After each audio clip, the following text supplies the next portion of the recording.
오늘 우리에게 주시는 하나님의 말씀은 히브리서 12장 5절에서 13절 말씀입니다.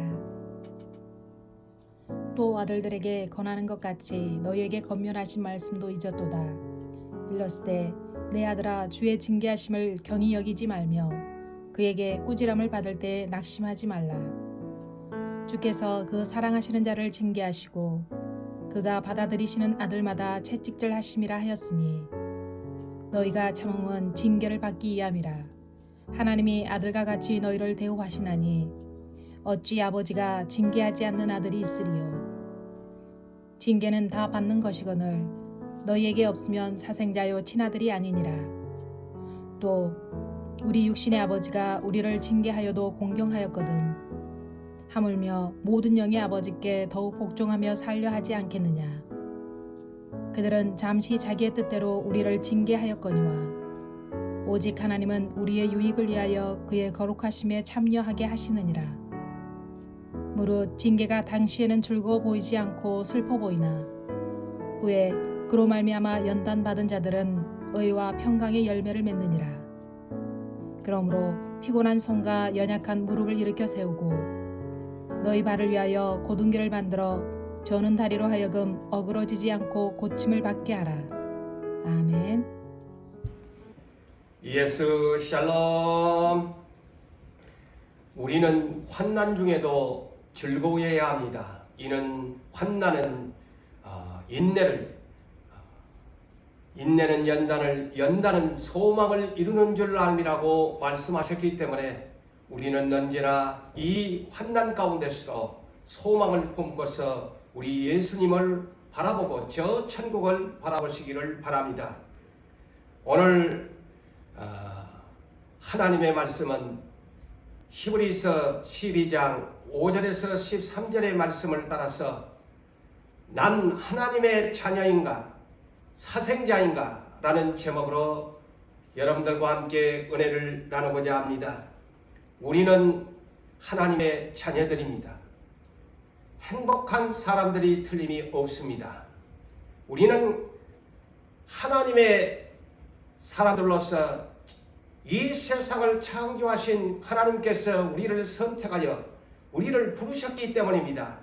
그리고 우리를 예정하사 저 영원한 천국을 약속해 주었기 때문에 이보다 더 행복한 사람이 없을 것입니다. 그래서 에베소서 1장 3절 이하에 이와 같이 우리에게 성경은 말씀하고 있습니다. 찬송하리로다. 우리 주 예수 그리스도의 아버지께서 그리스도 안에서 하늘에 속한 모든 신령한 복을 우리에게 주셨습니다. 곧 창세전에 그리스도 안에서 우리로 사랑 안에서 하나님 앞에 거룩하고 흠이 없게 하시려고 그 기쁘신 뜻대로 우리를 예정하사 예수 그리스도로 말미암아 자기의 아들들이 되게 하신 것입니다. 사랑하는 성도 여러분, 우리는 그러므로 하나님께 찬송해야 합니다. 우리는 언제나 우리 하나님을 사랑하고 나를 선택하고 예정해 주신 하나님의 은혜에 감사하면서 그 영광을 돌려야 됩니다. 그렇기 때문에 하나님께서는 이 백성은 나를 위하여 지었나니 나를 찬송하게 하려고 하는 것이라고 말씀한 것입니다. 하나님의 선택을 받은 사람은, 예정을 입은 사람은, 부르심을 입은 사람들은 언제나 하나님께 찬송하고 그 이름을 높이 하나님께 영광을 돌려야 되는 것입니다. 그러므로 우리는 어떤 신분을 가진 사람입니까? 하나님의 택하신 족속입니다. 왕같은 제사장입니다. 거룩한 나라의 시민입니다. 하나님의 소유된 백성인 것입니다. 그러므로 우리의 시민권은 하늘에 있습니다. 비록 우리가 세상에 살고 있지만 우리의 시민권은 하늘에 있어요. 저 영원한 하나님의 나라에 예비하신 그 시민권의 아름다운 축복권을 우리가 받고 있는 것입니다. 그러므로 시편 139편 16절에 우리가 형질이 이루어지기 전에 내가 지음을 받기 전에도 우리 하나님께서는 여러분들의 존재를 다 미리 보시고 하나님의 생명책에 우리의 이름을 기록하셨다는데 우리는 감사해야 될 것입니다.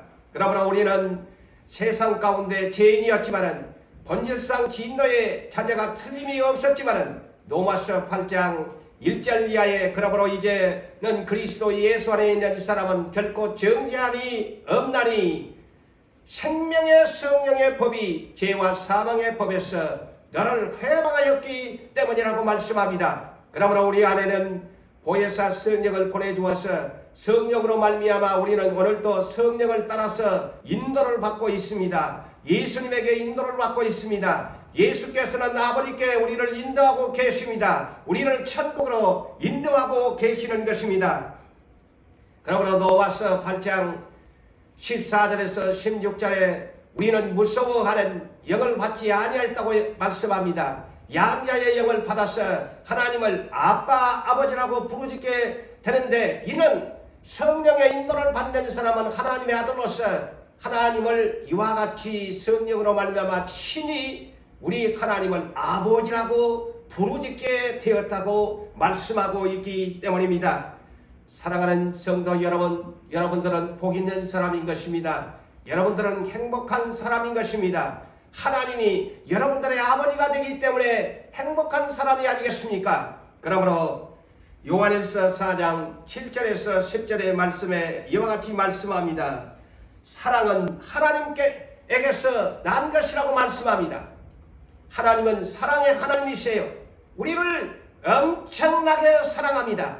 하나밖에 없는 독생자까지도 주시면서 사랑하셨으니까 얼마나 우리를 사랑하고 계신가를 우리는 인정해야 합니다. 그리고 그분에게 감사해야 된 것입니다. 그래서 사랑은 하나님에게서 난 것이다. 그러므로 하나님에게서 사랑이 났기 때문에 우리들도 하나님을 사랑해야 되는 것입니다.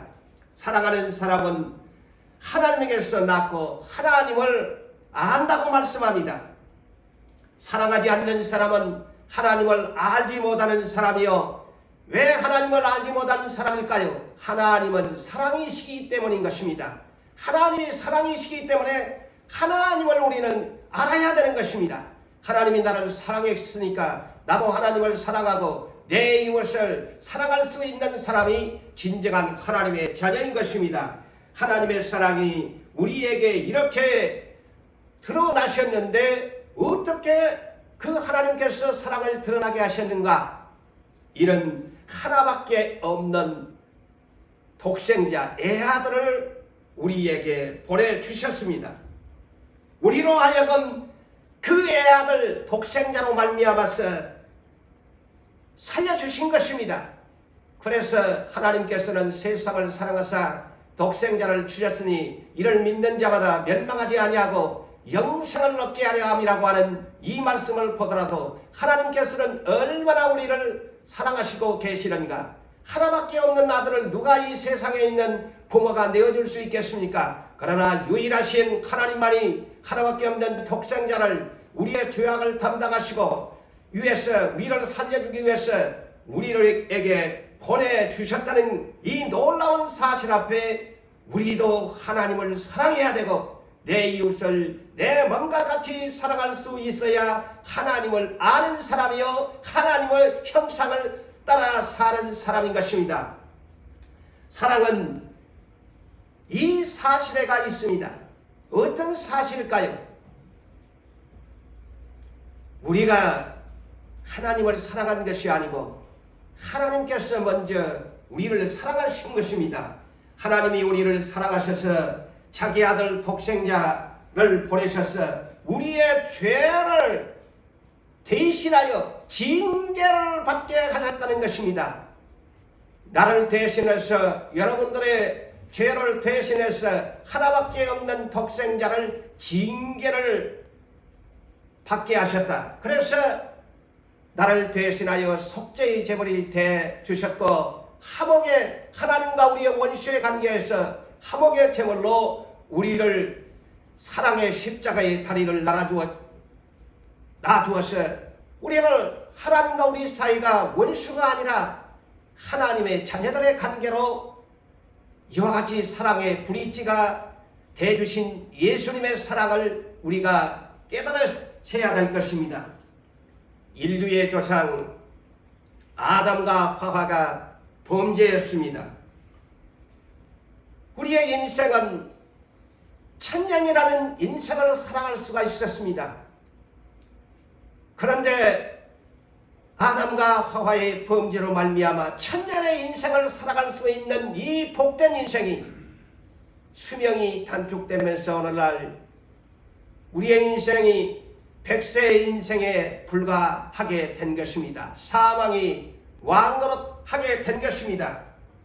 그래서 하나님께서는 또한 이 인류를 멸망시키지 않기 위해서 창세기 3장 15절에 여자의 후손을 이 땅에 초림 메시아를 보내주신 것을 약속했지요.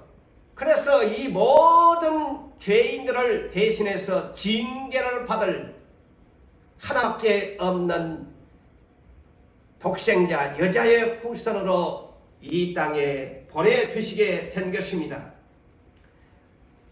그래서 이사야 선지자는 이사야 53장 4절 이하에서 이와 같이 우리를 대신해서 징계를 받아야 할 초림 메시아에 대해서 이렇게 예언을 했지요. 예수 그리스도는 실로 우리의 질고를, 우리의 모든 고통의 질병을 그에게 그가 지시고 우리의 슬픔을 당하셨다고 했습니다. 우리는 이러한 예수님을 보고서 생각하기를 예수는 징벌을 받아서 하나님께 매를 맞아서 고난을 당한다 하였노라. 예수가 창에 찔림은 우리의 허물을 인하며 예수가 상함은 예수가 온몸에 상처를 입으신 것은 우리의 죄악을 인함이라. 예수가 징계를 받음으로 우리는 평안을 누리고 예수가 채찍에 맞음으로 우리는 나음을 받았도다. 우리는 모두 양들과 같아서 목지 않는 양들과 같아서 그릇 행하여 각기 제 갈 길로 갔거늘 여호와께서는 우리 모두의 죄악을 예수에게 담당시키셨도다. 예수가 곤욕을 곧 굴욕을 당하실 때에 괴로울 때에도 예수께서는 입을 열지 아니하였습니다. 이 말씀이 뭘까요? 죄인은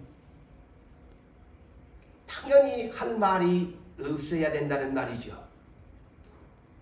내가 고통을 당한다고 해서, 내가 징계를 당한다고 해서 죄인인 내가 어떻게 하나님 앞에 변명하고 불평하고 불만을 토로할 수 있습니까? 그래서 우리의 죄를 담당하신 예수께서는 그 입을 열지 아니하셨다는 것이에요. 죄인이 무슨 할 말이 있느냐? 내가 너희의 죄를 대신하여 내가 징계를 받아 마땅한 것이다. 그러므로 죄인은 내가 고난을 당할 때, 고통을 당할 때 예수님처럼 입을 열지 말아야 되는 것입니다. 마치 예수께서는 토수장으로 끌려가는 어린 양과 같다고 했습니다.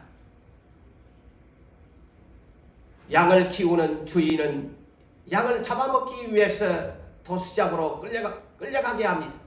주인의 뜻에 의해서 양은 토수장으로 끌려갈 수밖에 없는 것입니다. 털 깎는 자 앞에서 잠잠한 양같이 그의 입을 열지 아니하셨도다. 예수는 곤욕을 당하고 신문을 당하고 끌려갔지만은 이와 같이 입을 열지 아니했다고 했습니다. 욥은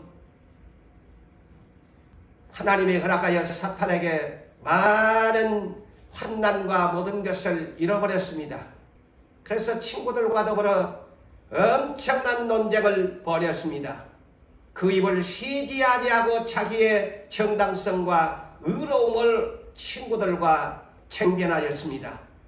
그러다가 이 관객을 지켜보고 있던 하나님께서 어느 날 폭풍우 가운데 나타나서 욥에게 나와 변론하자, 나와 다투는 자가 누구냐 하시면서 하나님께서 욥의 입을 닫아버리게 만드십니다. 사랑하는 성도 여러분, 저도 여러분들도 이 고난 가운데 있을 때에 예수님처럼 잠잠한 양같이 되어야 합니다. 욥도 하나님이 나타나실 때 그 고난 가운데 그가 하나님을 만나고 나서 그가 어떤 고백을 했습니까? 내가 두 번 다시 하나님 앞에서 내가 입을 닫겠습니다. 한마디도 내가 대답하지 않겠습니다 라고 입을 닫았습니다. 고난당한 사람은 언제나 고난 가운데 앞에서 예수님처럼 잠잠히 털 깎는 자 앞에서 잠잠한 양과 같이 입을 열지 아니하고 하나님의 뜻 안에서 사랑의 징계를 받는 그러한 수준 높은 사람이 되어야 된다는 것입니다. 사랑하는 성도 여러분, 이와 같이 예수님께서 나를 대신해서 여러분을 대신해서 이와 같이 징계를 받으신 것입니다. 나를 살려주기 위해서, 나를 용서하기 위해서, 나의 죄사함을 사해주기 위해서, 나를 사명에서 생명으로 옮겨주기 위해서 예수님은 나 대신에 엄청난 징계의 죽음의 고통을 당하시면서도 그 입을 열지 아니하셨다고 말씀하고 있습니다. 이러한 예수님의 사랑으로 말미암아 우리의 신분은 죄인에서 의인이 된 것입니다. 이것이 복음인 것입니다. 예수께서 나의 죄를 위하여 십자가에 죽으심으로 사흘 동안에 장사되었다가 부활하심으로 이것을 믿는 사람이 복음의 의를 이루는 의인이 된 것입니다. 그러므로 우리는 죄인이 의인이 되었고 하나님의 자녀가 된 것입니다. 그래서 우리의 신분은 하나님의 자녀가 되었습니다. 하나님 나라의 상속자가 되었습니다. 우리는 죄인의 길에서 의인의 길로 가는 성령님의 인도를 받는 하나님의 자녀된 축복을 받은 것입니다. 그러므로 우리는 예수 그리스도 안에 있음으로 말미암아 새로운 피조물이 된 것입니다. 이전 것은 지나갔습니다. 그러므로 우리는 옛사람의 구습을 쫓는 모든 것을 벗어버리고 의와 진리의 거룩함을 지으심을 입은 새 사람으로 우리는 옷을 갈아입어야 되는 것입니다. 사랑하는 성도 여러분, 지금 하나님께서 여러분들을 징계하고 있는 것이 느껴집니까? 아니면 행복함을 가지고 오늘도 나는 복 있는 사람이야, 나는 행복한 사람이야 라고 하는 사람이 있습니까? 지금 하나님께서 여러분들 가운데 나를 오늘도 쓰리게 하고 아프게 하고 나를 고통하게 하는 자리에 있습니까? 내가 성공하고 싶은데 나는 성공하지 못한 채 실패의 자리에 있습니까? 내 육신이 건강함으로 행복하기를 원하는데 얘 육신이 병들어서 아픕니까? 쓰리고 아픕니까? 공경에 또한 처한 자리에 있습니까? 공경이라는 말은 내가 얽매이고 포로된 삶에 빠졌을 때에 공경이라는 단어를 사용합니다. 내가 공경에 처해 있습니까?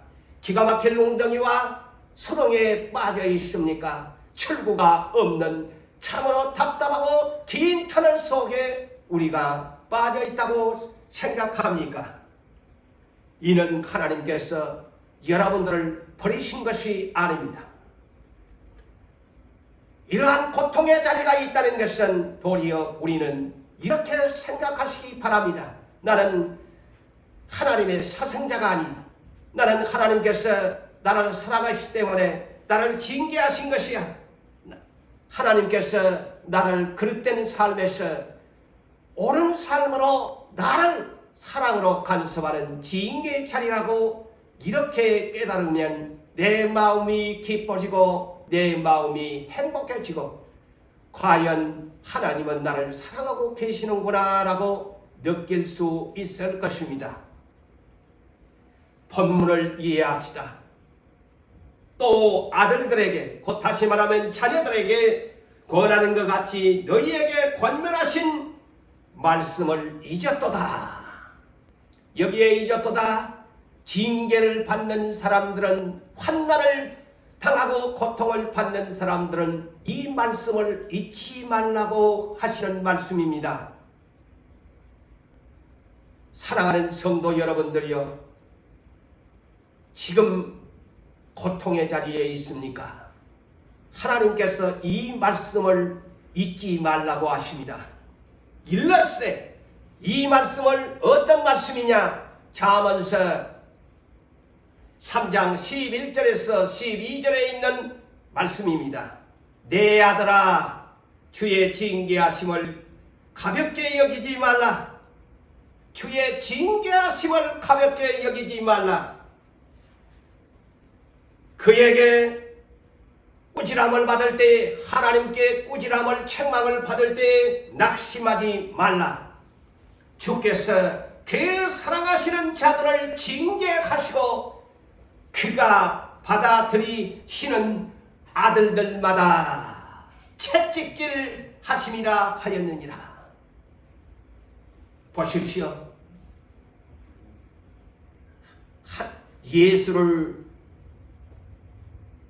죽기까지 징계하셨습니다. 오늘날 예수를 믿는 하나님의 자녀들, 하나님의 뜻대로 살지 아니하면 하나님이 사랑하시기 때문에 이와 같이 징계하신다는 것을, 하나님께서 나에게 징계할 때 가볍게 여기지 말라고 하십니다. 책망을 받을 때, 꾸지람을 받을 때 낙심하지 말라고 하십니다. 주께서 그 사랑하시는 자를 징계하신다고 말씀하고 있습니다. 내 아픔이, 내 육체가, 내 인생의 실패가, 내가 기가 막힐 웅덩이와 수렁 속에 있다는 것은 하나님이 나를 사랑하고 계시고 나를 간섭하고 계시다는 것입니다. 그러므로 오늘 본문에 너희가 징계를 받기 위해서는 참아내야 된다고 말씀합니다. 징계를 받는 사람이 튀쳐나가면 아니 됩니다. 나에게 고통이 왔을 때에, 내가 실패했을 때에, 나에게 질병이 왔을 때에, 내 가족과 내 모든 공동체가 아픔에 쓰라린 고통이 왔을 때에 그것은 하나님의 사랑의 징계인데 튀쳐나가지 말고 참아내야 된다라고 말씀합니다. 왜냐? 하나님이 아들과 같이 대우하기 때문이다 그랬습니다. 우리는 하나님의 예수처럼 우리를 하나님의 자녀들로 대우하신대요. 얼마나 감사합니까? 나 같은 것을 하나님의 아들로, 하나님의 딸로 대우해 주신다니 얼마나 감사합니까? 그래서 우리는 하나님의 자녀들로 대우해 주시기 때문에 양자의 영을 받아서 하나님을 아버지라고 부르짖게 된 것입니다. 그래서 로마서 8장 29절에도 하나님께서는 미리 아신 사람들을 택하사 자기의 아들의, 예수 그리스도 아들의 형상을 따라 되도록 예수 그리스도는 많은 형제 중에 맏아들이 되게 하셨다. 그러므로 예수 그리스도는 하나님의 아버지의 맏아들이시고 우리는 모두가 예수 그리스도의 많은 형제가 되었다는 것입니다. 그러므로 우리는 얼마나 감사하고 행복하고 하늘의 시민권을 가졌다는데 우리가 기뻐해야 되겠습니까? 오늘 본문으로 다시 돌아갑니다. 어찌 아버지가 징계하지 않는 아들이 있으리요? 다 징계는 받는 것을 너희에게 없으면 사생자요 친아들이 아니니라. 보십시오. 이것에 우리는 주목하셔야 합니다. 왜 내가 예수를 믿고 살아가는데 이토록 나는 이렇게 실패가 많고 고통이 많고 육신의 질고를 짊어지고 살아야 하고 내 육신의 가시가 많고 나는 어떻게 이렇게 인생의 길이 막히고 풀려지지 아니할까? 하나님께서 나를 사랑하시기 때문에 나를 바른 사람으로 옳은 사람으로 만들기 위해서 나를 징계하고 나를 훈육하시고 나를 때리시고 나를 고치시고 나를 옳은 사람으로 만들기 위한 징계의 연단의 과정임을 여러분이 깨달으셔야 합니다. 아, 하나님이 나를 사랑하기 때문에 나를 간수하고 있구나. 그래서 나를 하나님의 사람으로 하나님의 형상을 닮은 사람으로 이렇게 예수처럼 닮으라고 이렇게 나를 훈육하고 계시는구나 라고 깨달으면 위로가 될 것입니다.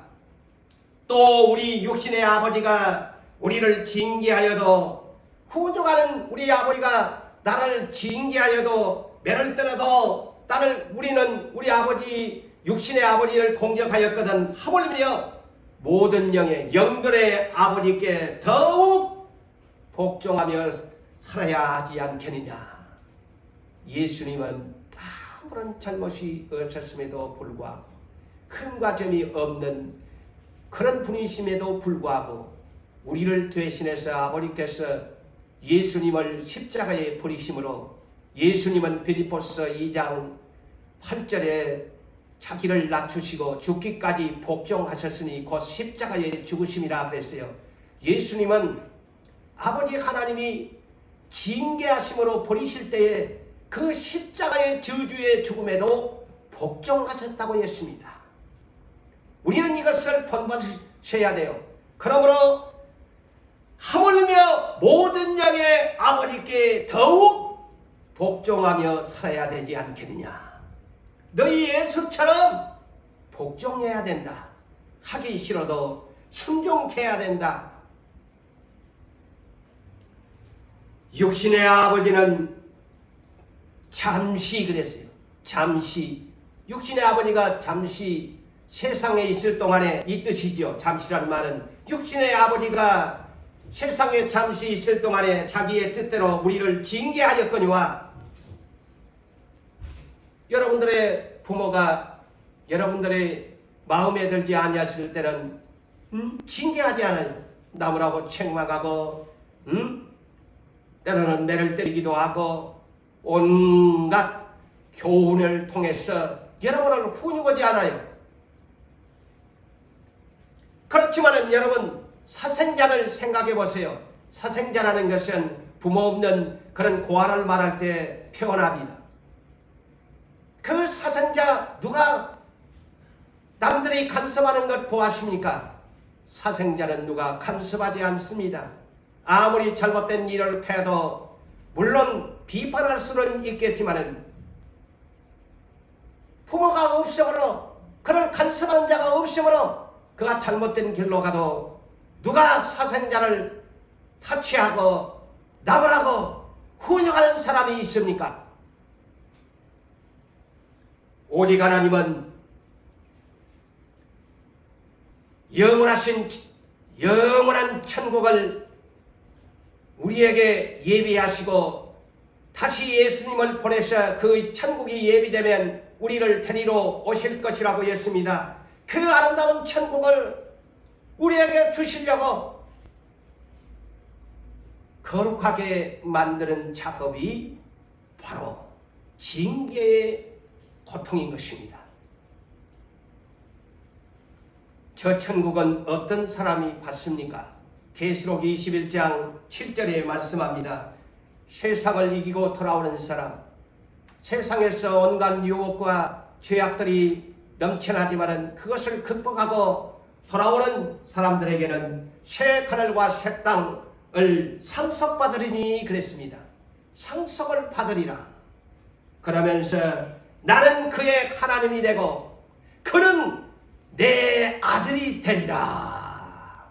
보십시오. 하나님 아버지께서는 세상에서 이기고 돌아오는 사람에게, 돌아오는 자식에게 새 하늘과 새 땅을 상속을 해주고 너는 내 아들이고 나는 너의 하나님이다.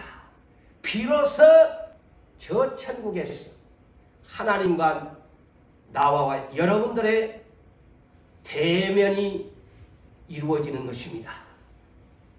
그렇기 때문에 천국에 오기까지는, 천국에 들이기까지는 하나님께서 거룩한 사람으로 만들려고 우리를 징계하고 우리를 훈육하는 것입니다.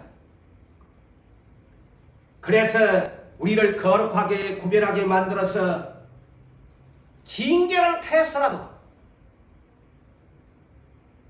저 천국에 들어오게 하려고 옛사람을 벗어버리고 새사람으로 만들어서, 거룩한 사람으로 만들어서 천국에 들이시려고 하는 하나님의 기쁜 뜻을 우리가 헤아려야 할 것입니다.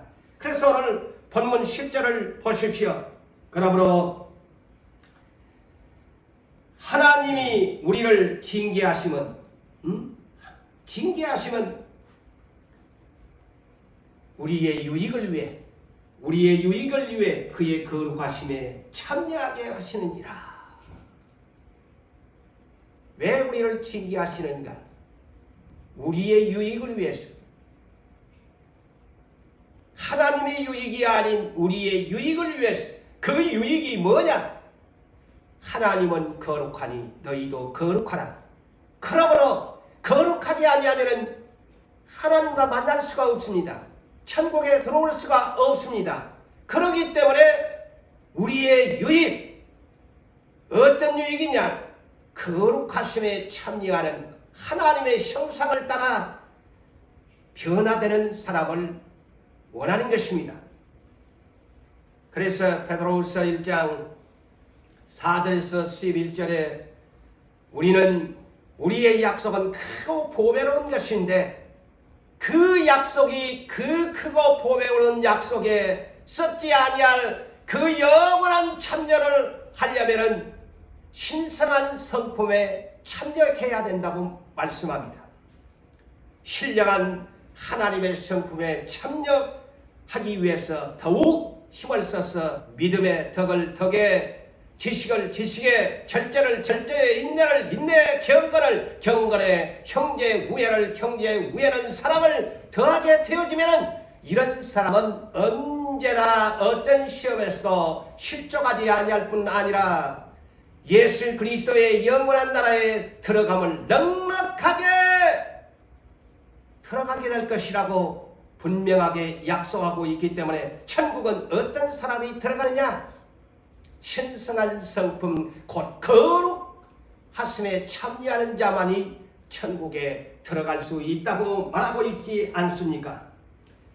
그러므로 시편 기자는 시편 119편 67절 이하에서 이렇게 말씀합니다. 왜 우리가 고난을 당하느냐? 왜 우리가 징계를 받느냐? 그것을 깨닫고 우리에게 교훈하고 있습니다.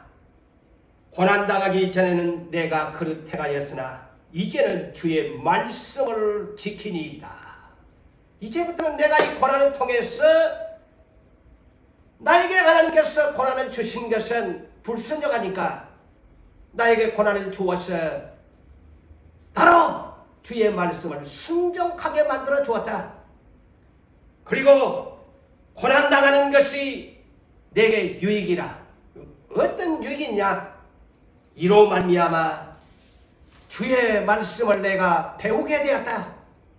배우게 되었고, 고난당하기 전에는 재물이나 돈이 내 인생의 최대의 가치로 여겼지만은 이제는 주의 말씀이 천천금은보다도 더 좋다는 것을 내가 깨달았다.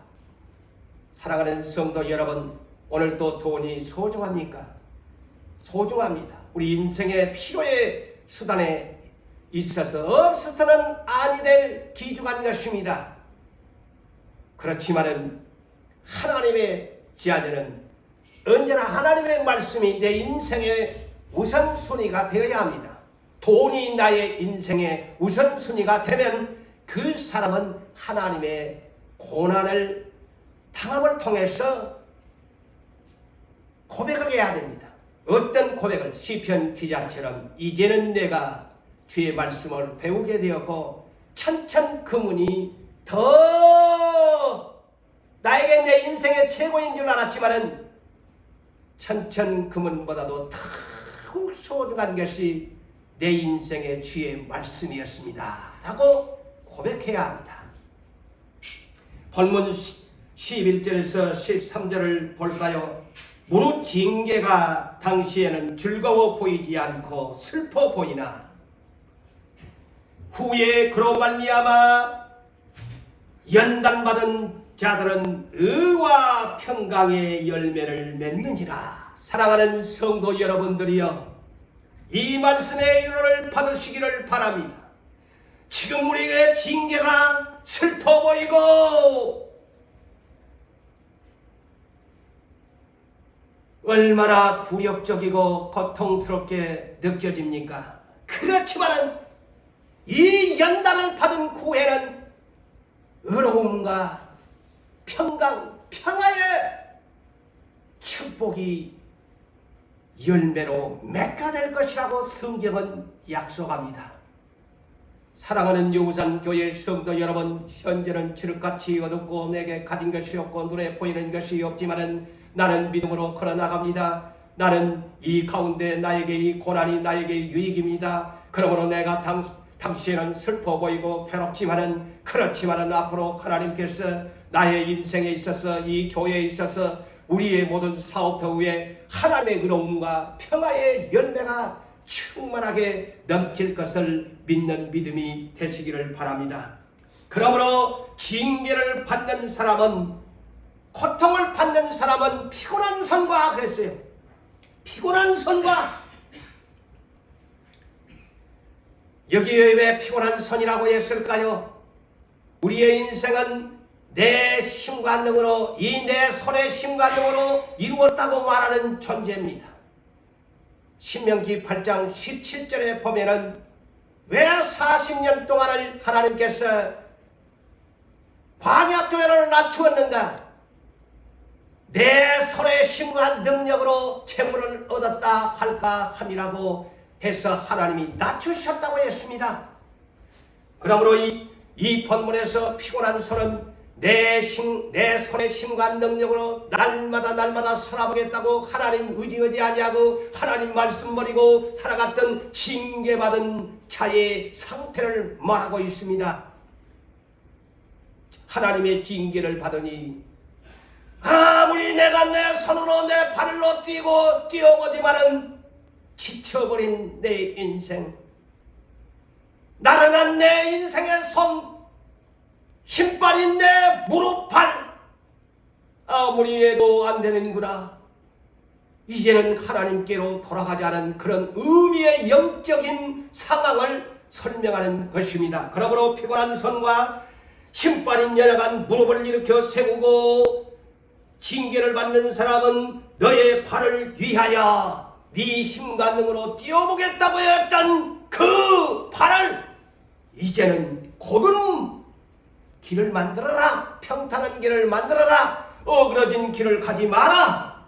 잘못된 길로 가지 마라. 불순종의 길로 가지 말고 네가 하나님의 탕자처럼 채찍을 맞았으니, 징계를 받았으니, 저는 다리로 하여금, 철뚝거리는 저는 다리로 하여금, 이 저는 다리를 누구를 생각하면 될까요? 야곱을 생각하십시오. 야곱은 자기의 힘과 꾀로 성공을 캐냈다고 했던 대표적인 인물입니다. 자기의 형을 속이고 아버지를 속이고 자기가 밤낮 부지런히 자지 아니하고 재산을 모아보기로 열심히 뛰었던 야곱이었습니다. 그렇지만 그는 돌아오는 가정에서 그 형에서의 그 불화의 관계를 두려움에 떨어서 자기가 온갖 방법을 다 동원해 봅니다. 그렇지만은 약복강 앞에서 그는 모든 자기의 인간의 정리가지 못한 꾀를 내려놓고 하나님을 붙잡고 씨름합니다. 천사가 한독별을 유골시킵니다. 저는 다리가 돼버립니다. 하나님 살려주세요, 살려주세요. 오늘날까지는 내 힘과 꾀로 살았습니다. 그렇지만은 내 인생의 이 문턱 앞에서 나는 내 힘과 능이 통하지를 않습니다. 내 인생에 출구가 없습니다. 하나님을 붙잡으며 저는 다리가 됐음에서도 놓지 아니하고 나에게 축복해 주세요. 그래서 이스라엘이라는 이름을 얻게 됩니다. 탕자의 비유가 그렇습니다. 인생에 징계받아서 피곤한 손, 피곤한 발, 연약한 무릎, 이제는 지쳐버리고 내 힘으로 될 수 없는 내 인생관, 이제 하나님 앞에 저는 채찍맞아 아픈 저는 다리를 끌고서 아버지께로 돌아와야 합니다. 아버지께로 돌아와야 합니다. 사랑하는 성도 여러분, 결론을 짓습니다. 여러분은 하나님의 자녀입니까? 사생자입니까?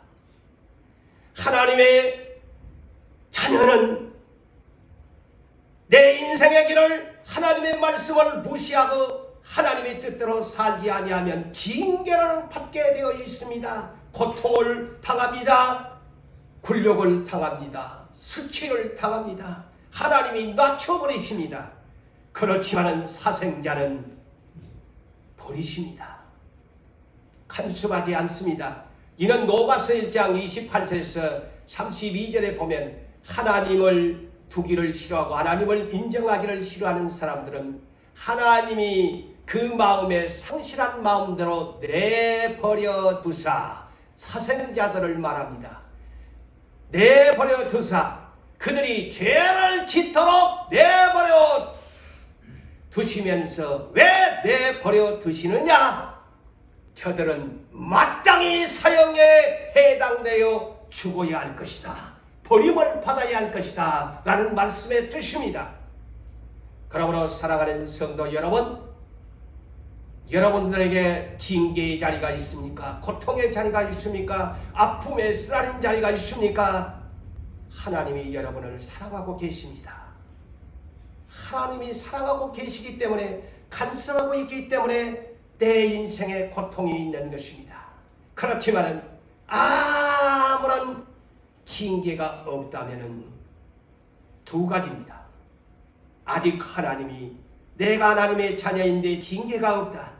아무런 내가 하나님께 멀리 떨어져 있고 하나님을 가까이 하지 아니하고 그릇에 가고 불순종의 길로 가고 있는데 왜 나에게 징계가 없고 영통할까? 아직 하나님이 당신을 보고 아직 매를 때리기 전에 참으시고 계신 것이고, 두 번째는 하나님의 자녀로서 자녀가 아닌 사생자이지 않는가 생각해 보셔야 합니다. 사랑하는 성도 여러분, 하나님은 우리를 사랑하고 계시기 때문에 징계하십니다. 고통 가운데 있습니다. 그렇지만 실망하지 맙시다. 낙심하지 맙시다. 우리 주님만을 바라보시기를, 우리 주님께로 돌아오시는 여러분 되시기를 주의 이름으로 축복합니다.